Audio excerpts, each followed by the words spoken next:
Hello, I'm Andrew Davis, and I'm a conductor. It's not usually dangerous work, but at least one conductor was killed on the job. In the 1600s, a Frenchman called Jean-Baptiste Lully was enthusiastically beating time on the floor with a stick, accidentally hit his own foot, got blood poisoning and died. In those days, the job of conducting meant little more than beating time. In the 18th century, conductors sometimes kept the orchestra together by waving their music papers in the air, but mostly they were part of the music ensemble. Haydn, for example, conducted from the piano. I'm a 19th century invention. As the size of orchestras and the complexity of music increased, it became important to have one person responsible for the performance. That person is me, the conductor. And this is my instrument.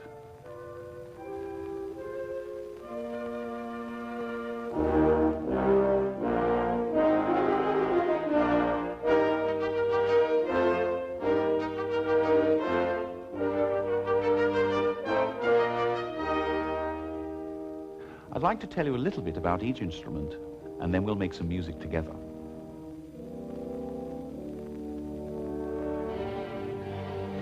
In time, the orchestra grew larger and larger. Now the orchestra is made up of over 100 musicians with various instruments. You will see a lot of stringed instruments in the orchestra: violins, violas, cellos and basses, and many fewer other instruments.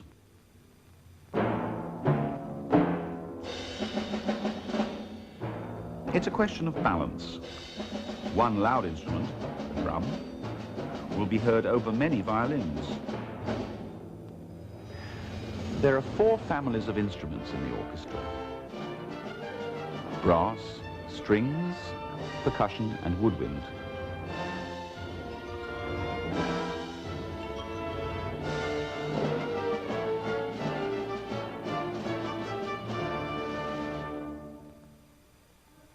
The woodwinds in the orchestra are wind instruments made of wood.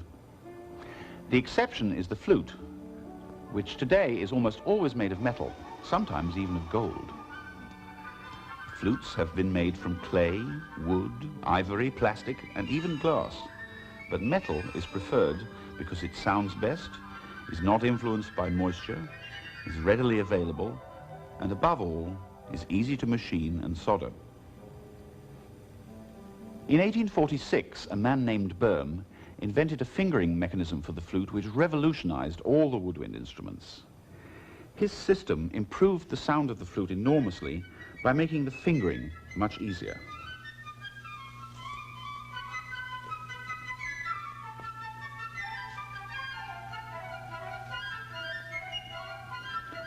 Flutes come in all kinds of pitches and sizes, and the highest of them, the piccolo, is the smallest instrument in the orchestra. It's a fairly recent invention and didn't become generally used in the orchestra until about the middle of the 19th century. It always amazes me looking at this instrument. I know so many piccolo players with enormous hands. How can they possibly do it? Double reed instruments like the oboe have been around for a very long time, at least 4,000 years. The principle of the instrument is really that the pitch is determined by the length of the pipe. So if I cut the end of the straw, the sound will go up. The sound is produced by blowing on 2 thin reeds which vibrate together. Have you ever tried to blow a blade of grass between your fingers? Perhaps that's how the oboe was first invented. In skilled hands, the oboe is a gorgeous instrument. It's capable of long, sustained melodies and has become a key member of the orchestra. It's the instrument the orchestra tunes to. But still, it's not without its problems. I used to demonstrate this wind problem for 6th graders, and I would challenge them to hold their breath with me while I play the opening of the Tchaikovsky Fourth Symphony slow movement, the 2nd movement of that.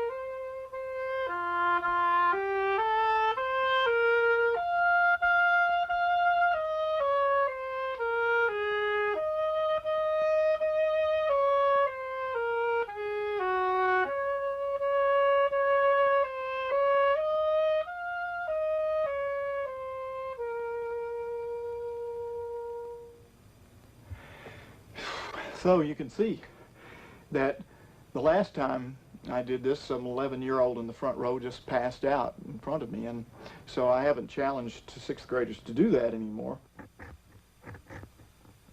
The reeds are made of thin slivers from a wild grass which grows only in the south of France.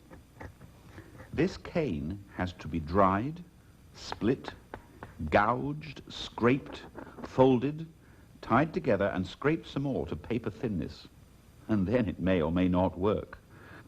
So every oboist must spend hours and hours woodworking before he can even begin to play his instrument. And the same is true for the bassoon, the oboe's big brother. It's one of the most awkward, if not the most awkward, woodwind instrument to play because there are 33 keys and 5 holes, and the fingerings are normally very awkward, and it's, you know, it's just a big bundle of sticks, as they call it. That's what fregato means. The bassoon generally forms the lowest part of the woodwind section, but it can play a wide range of notes. Its upper register has a unique and beautiful sound.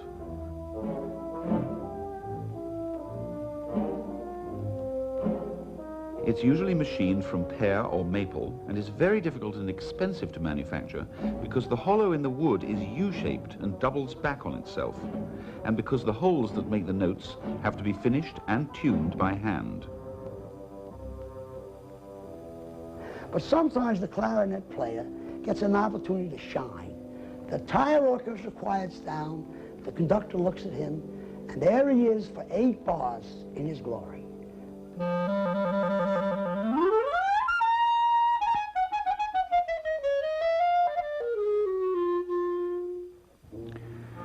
The clarinet is a recent addition to the woodwind family and a direct descendant of the chalumeau, which was a keyless single reed instrument used in the 17th century. Mozart really put the clarinet on the map with the wonderful concerto which he wrote for his friend Anton Stadler. Unlike the bassoon, the clarinet uses a single reed which lasts a relatively long time and can be purchased commercially. The modern instrument was perfected around 1850 with the help of Böhm's inventions for the flute. Clarinets are made in more different shapes and sizes than any other instrument. Today, most are made from heavy African blackwood, but the less expensive instruments are even plastic.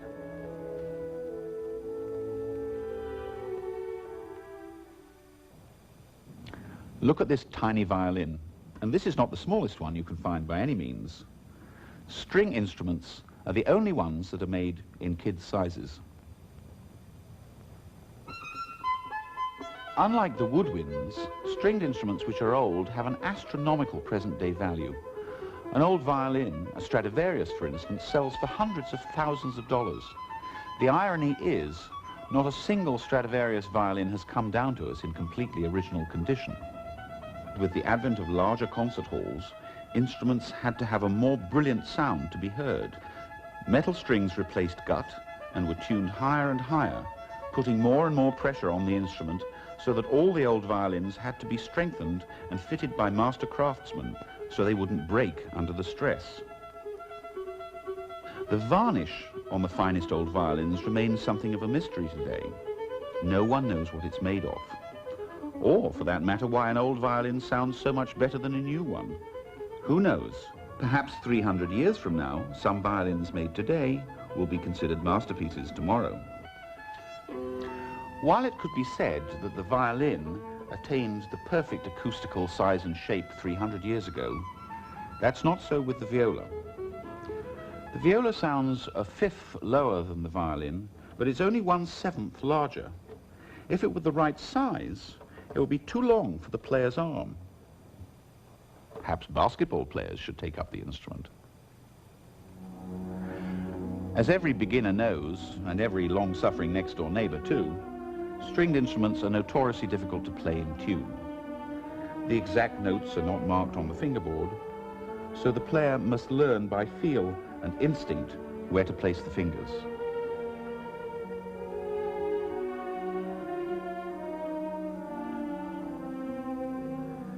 The cello is even larger than the viola, and in its early days was supported between the knees or by a strap over the shoulder.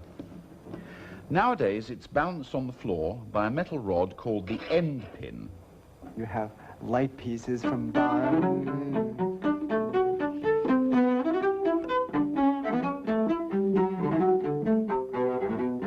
Traveling with a cello is the most difficult part of the profession. There's some airlines that put the cello in first class and you sit in cabin class or whatever. And they're just incredible amounts of hassles, even if you do buy a seat for it. I imagine a bass player would have maybe twice the problem, but and so thankfully I'm not involved in playing the double bass, which was my original intention. The instruments are not as standardized as the violins. For example, some are larger and deeper, and therefore not as brilliant in the upper register. Some are smaller and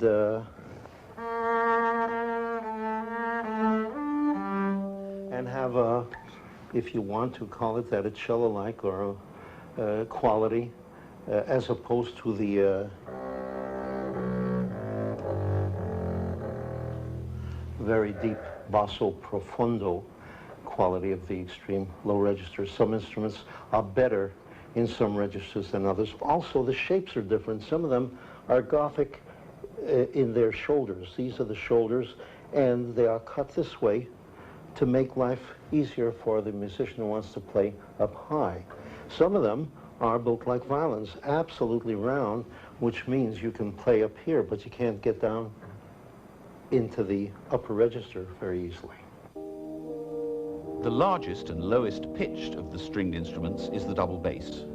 It adds strength and depth to the orchestra.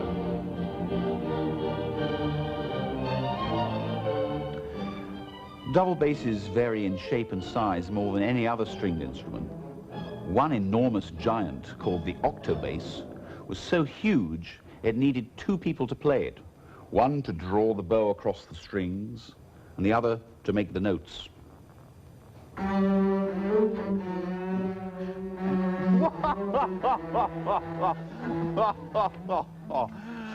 Well, close, but no cigar. This passage, when you're doing the two down bows, okay, you do tram, diddly bum ba, dee. Now, da da dee. Make sure they're the same length. Tend to come out. The down bows tend to come out longer. All right, you do it again. 1.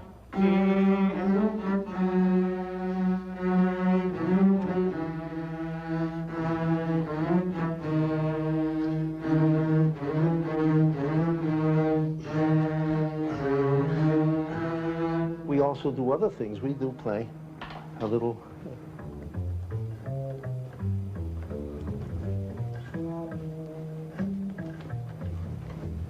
jazz. We play Latin.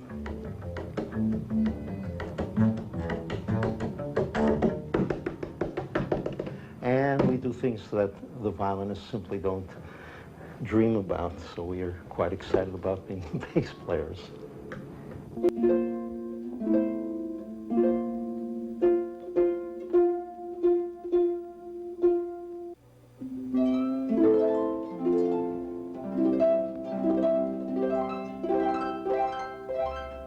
The harp appeared in Persia over 5,000 years ago, but the first probably came shortly after the first twang of the first bow and arrow. The Irish harp of the 9th century is the earliest European instrument, and the harp is still the Irish heraldic symbol today. The harp has a very special effect, which gives it a unique sound in the orchestra. It's called the glissando, where the player's fingers sweep up and down the strings.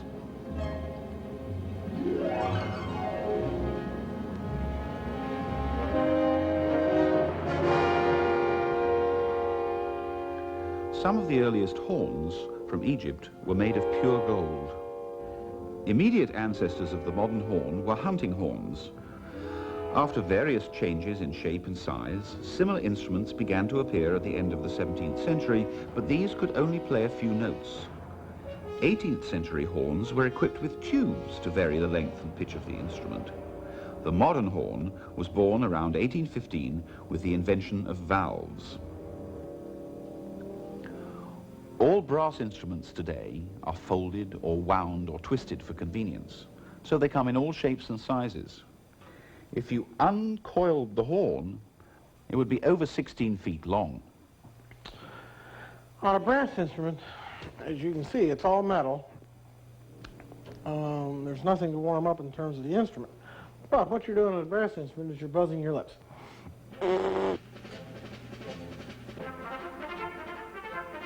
You all know the sound of the trumpet from jazz, but the earliest trumpets could only play 1 or 2 notes. In the 14th century, long brass trumpets were used for military occasions, but these were very inconvenient when on horseback, and so somebody thought of the idea of folding the tubing round and round, which made it more compact and much easier to play on the move. The unique thing about the trombone is the fact that you have to know where to place the slide to produce the tone. And there's 7 positions on a trombone slide, and none of them are marked. First position is here, second is there, third, and then all the way down to 7th position, which is here.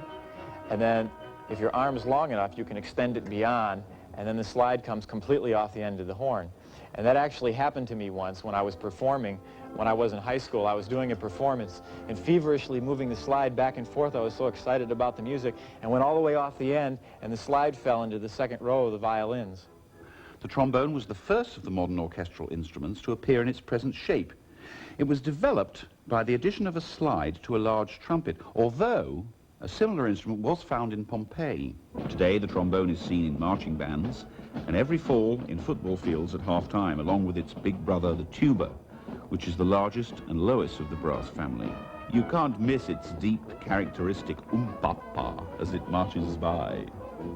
The tuba was invented by a Prussian army officer and first constructed in 1835. Perhaps the percussion are the earliest musical instruments. They've been around as long as Homo sapiens, perhaps even longer. It could even be said that our bodies were the first percussion instruments.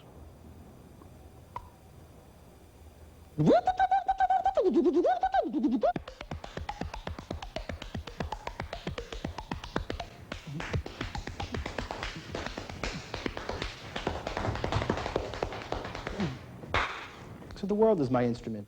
Percussion instruments roughly divide into 2 groups, depending on whether or not they produce a definite pitch.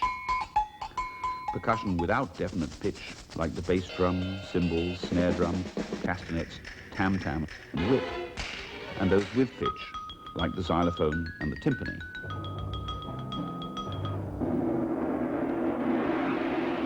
Most of these things, most of the equipment that you see is geographically special. It's indigenous to some area, and it kind of defines that area. And for instance, the New York Philharmonic is going on tour this summer to Asia, and of course that is gong heaven. The timpani are also called kettle drums. The kettle drums are particularly important in the orchestra because, unlike many other percussion instruments, they can take part in the harmony. A minimum of 3 drums is used in the modern orchestra to avoid constant retuning. Early kettle drums were used to make as much noise as possible to scare the enemy. The earliest were tuned by tightening the animal skins on top of the drums by hand. Later, various mechanisms were invented to make tuning easier. Today, kettle drums are quickly tunable. And now we come to old bones, as it's called, the xylophone. The earliest instruments came from Africa and Indonesia, where they're still played today. The xylophone has a series of resonant bars of wood or synthetic material tuned to an exact scale and arranged much like the keyboard of a piano. One of the first composers to write serious music for the xylophone was Camille Saint-Saëns, more than 100 years ago, when he wrote his Danse Macabre, in which the xylophone is used to depict the rattling of skeleton bones. Now I'm going to show you what these instruments sound like together. With the help of the Manhattan School of Music's student orchestra, here is Benjamin Britten's Variations and Fugue on a theme by Purcell, perhaps better known as the Young Person's Guide to the Orchestra. Now sit back and enjoy.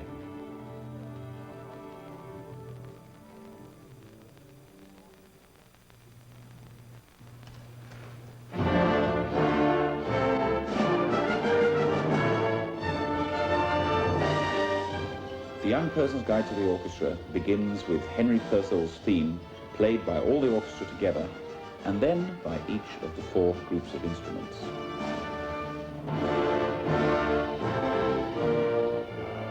The woodwind group is the first group to appear on its own, and Britten writes for them in a way that makes them very brilliant and perky almost.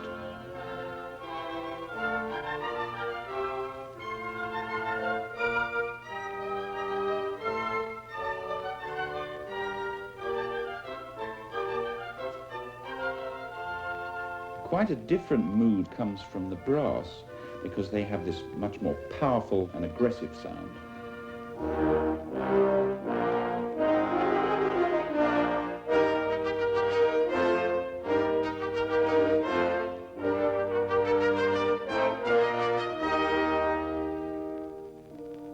And then the strings, of course, produce this wonderful, rich, full, glorious sound.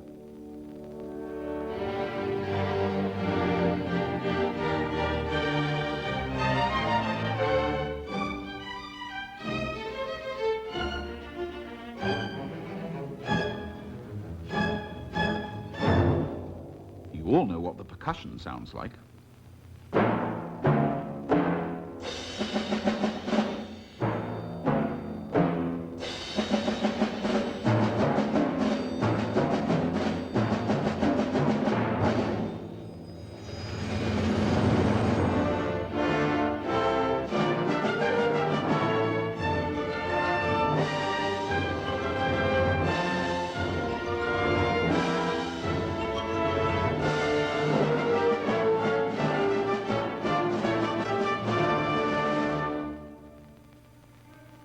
Now let's hear each instrument play a variation of its own, starting with the flute and piccolo.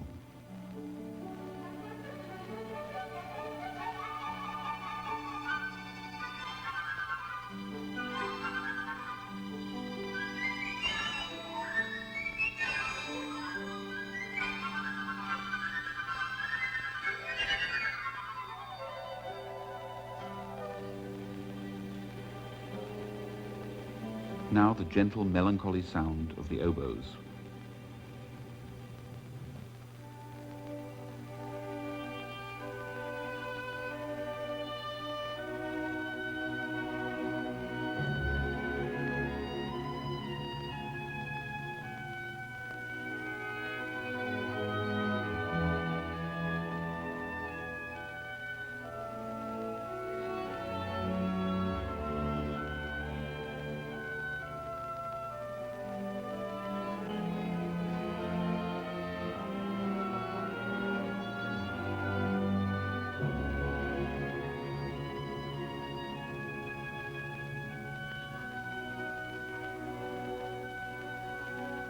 The clarinets play in athletic arpeggios, rippling up and down with great brilliance.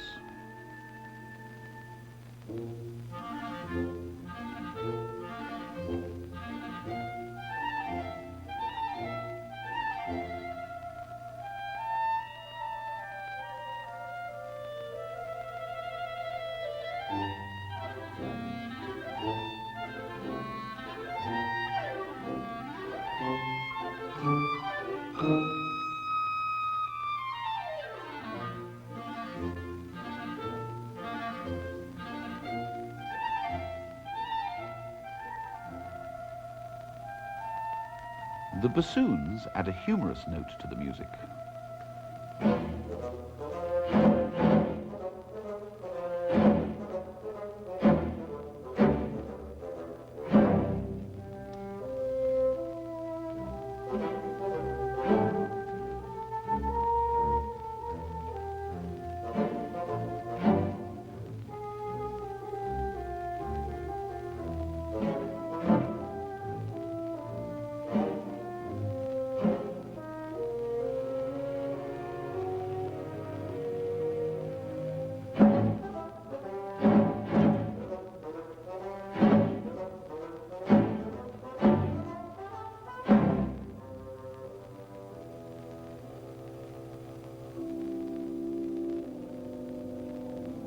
Here come the strings, beginning with the violins. They play in 2 groups, firsts and seconds.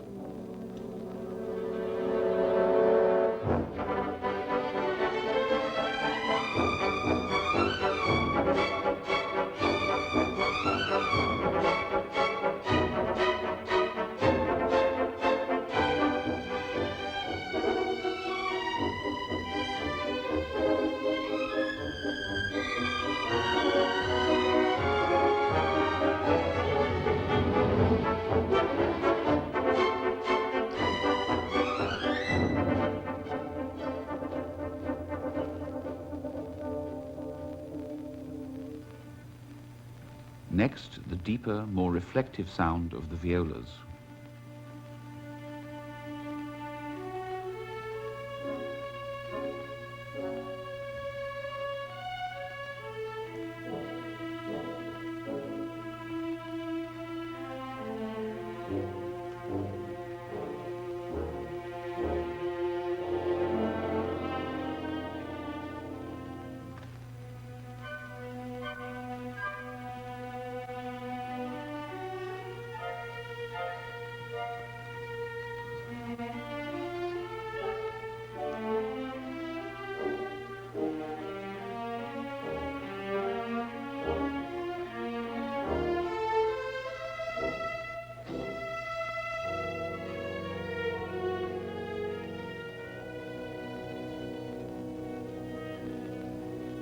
The cellos sing with splendid richness and warmth.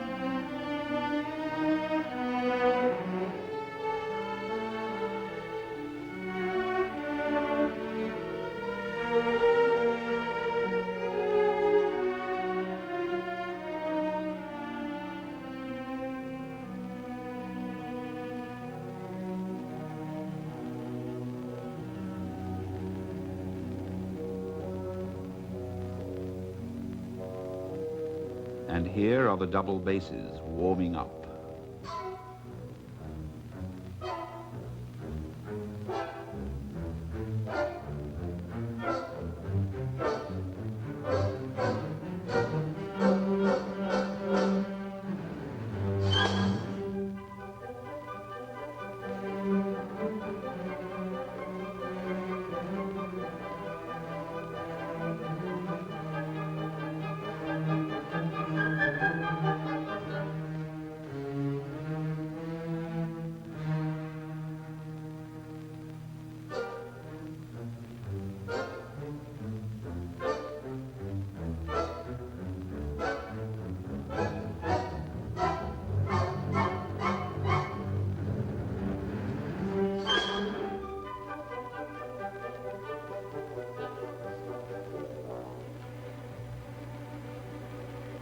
Next, the resonant harp with its 47 strings and 7 foot pedals.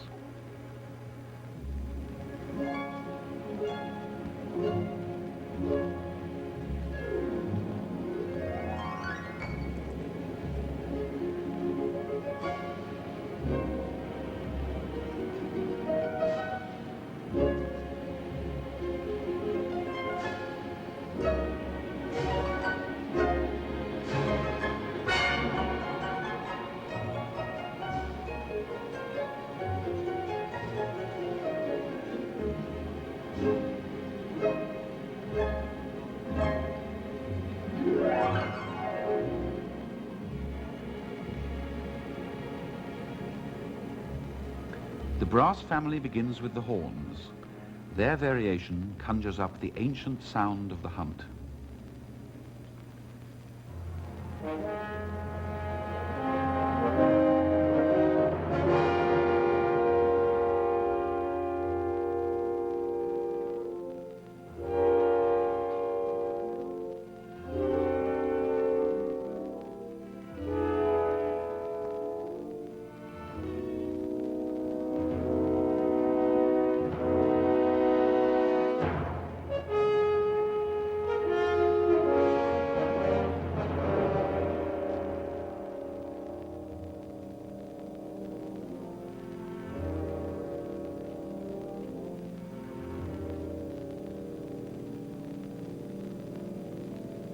Next, the brilliant and agile trumpets.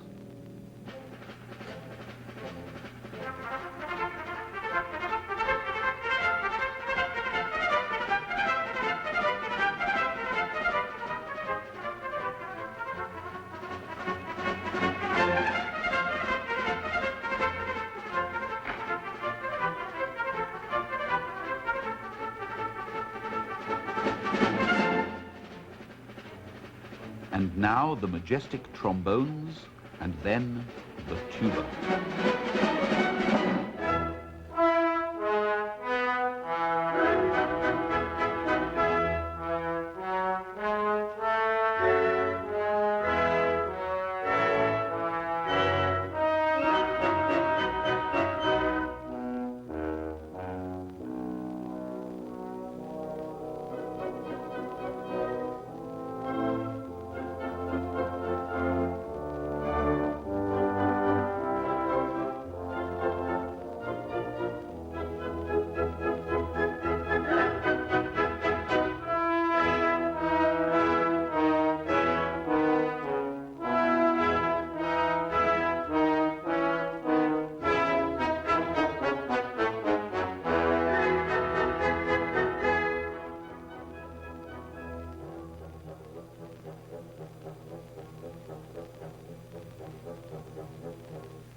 There's an enormous number of percussion instruments. First, the kettle drums, or timpani.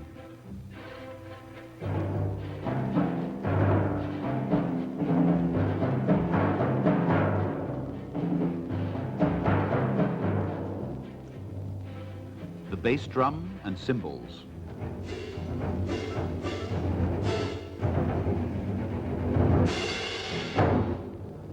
Tambourine triangle.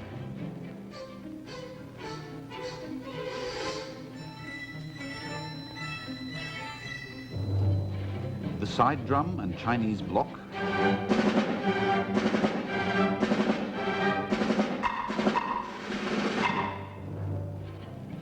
The xylophone.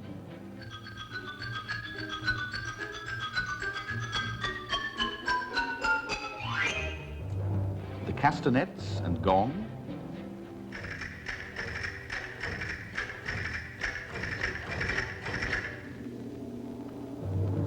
And before they all play together, the whip.